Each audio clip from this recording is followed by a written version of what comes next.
इतनी घटिया राजनीति कौन कर रहा है? ऐसी समिति बने जिसमें सिर्फ गवर्नमेंट जॉब वाले हो, मास्टरमाइंड तो कोई और है, पर कौन है वो?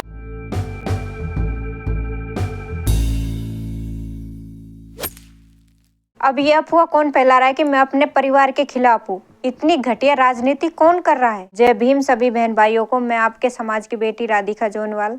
भाइयों, कुछ लोगों ने मिलकर मेरे खिलाफ इतनी गंदी साजिश रच दी है कि अब वो मुझे बदनाम करने पर तुले हुए हैं। जब इनके पास मेरी तर्क वाली बातों का कोई जवाब नहीं है तो मेरे खिलाफ एक नैरेटिव फैलाया जा रहा है कि मेरा परिवार अपनों के खिलाफ ही खड़ा है।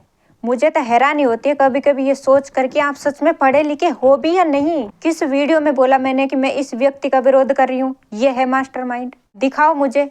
ऐसा कीजिए, एक बार और देखिए मेरी वीडियो को, शायद आपका दिमाग खुल जाए। मेरे अपनों ने जब गलत किया ही नहीं है तो मैं उनके खिलाफ क्यों जाऊं?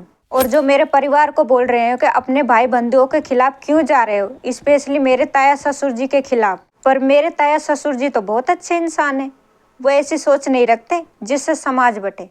ऐसी समिति बने जिसमें सिर्फ गवर्नमेंट जॉब वाले हो, उन्हीं का सम्मान हो, वही बाबा साहब की मूर्ति लगाए और समाज को इस कार्य में शामिल होने के लायक भी ना समझा जाए। और महिलाओं को तो पुरुषों के बीच में बोलना ही नहीं चाहिए। अब ऐसी खराब मानसिकता मेरे ताया ससुर जी की तो नहीं हो सकती। वो तो पढ़े लिखे समझदार व्यक्ति है, फिर भला मैं उनके खिलाफ क्यों जाऊंगी? मैं अपनों के खिलाफ ना तो पहले थी ना अब हूँ, बट पता नहीं ऐसी विचारहीन मानसिकता कौन फैला रहा है। जो ऐसी घिनौनी हरकत कर रहे हैं ना, वो संभल जाओ, सुख पाओगे।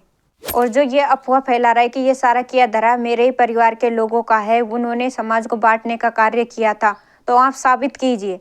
मैं आपकी बातों पर विश्वास करती हूँ, लेकिन 0%। जब गलत किया है तो सबने किया है, वरना एक ने भी नहीं।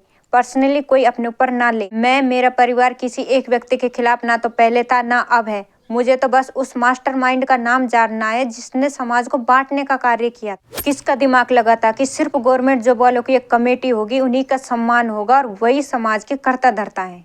महिला या निजी क्षेत्र के लोगों को हम कुछ नहीं समझते। समाज में ऐसा भेदभाव फैलाने वाली मानसिकता किसकी थी? मुझे पता है दिवाली वाले दिन जो प्रोग्राम हुआ था समाज को बांटने वाला, और अब जो हो रहा है बाबा साहब की मूर्ति लगाने का कार्य, जिसमें हम गरीब बेरोजगार महिलाओं को शामिल नहीं किया जा रहा है। इन प्रोग्राम्स की जो अध्यक्षता कर रहे हैं, कहीं ना कहीं वो भी किसी षड्यंत्र का शिकार हो रहे हैं। उन्हें बलि का बकरा बनाया जा रहा है। मास्टरमाइंड तो कोई और है, पर कौन है वो? मेरी तरह सामने आओ और घोषणा करो कि आपको हम इस कार्य के लायक नहीं समझते, और क्यों नहीं समझते ये भी बताओ। संविधान दिवस वाले दिन मैंने आप सबसे अपनी गलती मानने की उम्मीद ही तो की थी। क्या गलत किया था मैंने? बताओ मुझे। आप लोगों को इसलिए बुरा लगा क्योंकि मैंने आपके सामने हाथ नहीं जोड़े, बल्कि अपना हक गिनाया, जिससे आपका मेल ईगो जाग गया, और इसी ईगो में आकर आप बाबा साहब की मूर्ति लगा रहे हो ना। मैं अपनी समझदारी का लेवल, जो आपसे कई गुना अधिक है, उसके तहत ये मांग कर रही हूँ कि बाबा साहब की मूर्ति लगने में हम भी योगदान देना चाहते हैं, हमें भी शामिल करो। इससे भी आपको तकलीफ हो रही है? अब आप अपनी समझदारी का स्तर बढ़ाकर सोचिए, मैं क्या गलत मांग कर रही हूँ? जवाब चाहिए मुझे। लास्ट बार फिर बोलती हूँ, मैं या मेरा परिवार किसी भी एक व्यक्ति के खिलाफ नहीं है। हम उस विचारधारा का विरोध कर रहे हैं जो समाज को बांटने का काम कर रही है। हमारी तरफ से हमारे परिवार के लोग और समाज के लोग पहले भी हमारे अपने थे, आज भी हमारे अपने हैं और आगे भी हमारे अपने ही रहेंगे। परिवार और समाज को तोड़ने वाला पहले भी असामाजिक था और आज भी असामाजिक ही है। भगवान ऐसे लोगों को सद्बुद्धि दे।